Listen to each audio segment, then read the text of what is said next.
Today, we'd like to welcome Roger, Lynette, Jamie, and Pagelin here today. So I'm going to start off by asking you a question. Is standardized education effective for everyone? So then you're going to sit and ask me, what exactly is standardized education? According to the Webster Dictionary, the definition of standard is something established by authority, custom, or general consent as a model. Or it's set up and established by authority as a rule for the measure of quantity, weight, extent, value, or quality.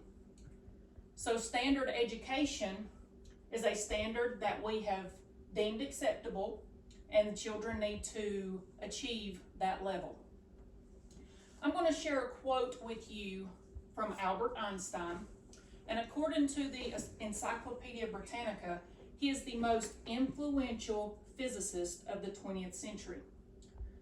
His quote is, "If you judge a fish by its ability to climb a tree, it will live its whole life believing it is stupid." So again, I ask, is standardized education effective for everyone?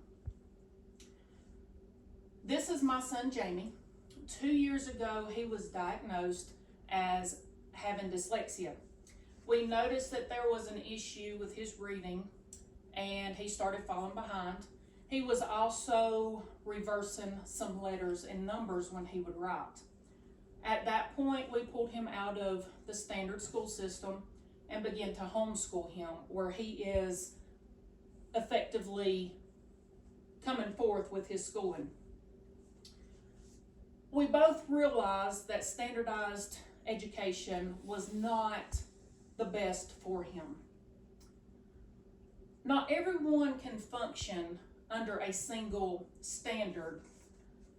They often find themselves striving to maintain certain goals and not living up to their full potential. According to the National Center for Disease Control, in the article that they wrote, The State of LD, Understanding the 1 in 5, there's actually 1 in 5 kids that have a learning or attention issue that prevents their success in the classroom.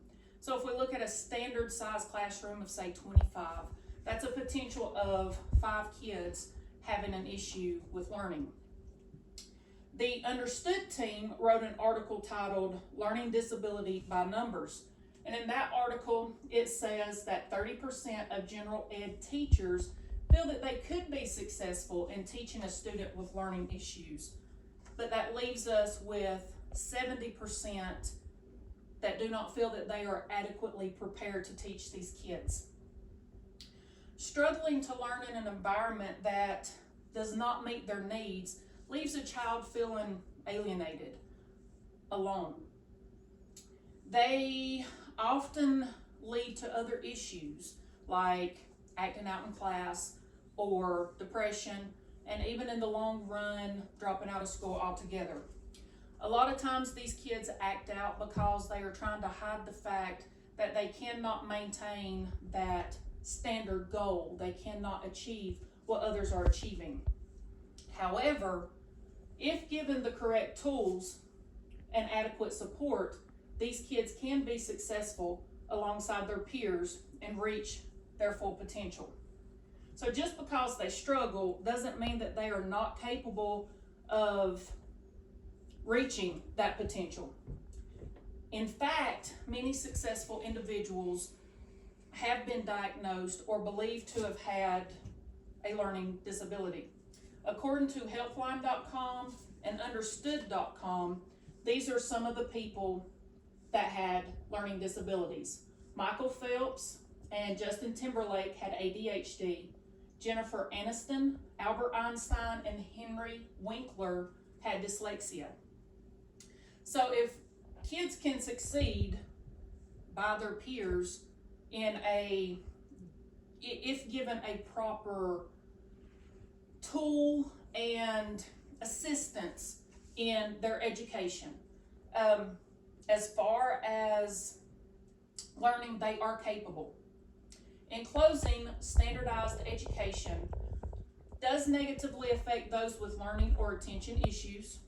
General education teachers are not fully prepared to teach kids with learning issues. All children do not perform adequately and reach their full potential when being evaluated by a single standard level. These children should not be treated as broken or alienated from education opportunities, and children with learning or attention issues are just as smart as their peers. All children should be equally and independently taught to reach for their own goals and their success levels. They should never be evaluated to climb a tree that they were never meant to climb. Thank you.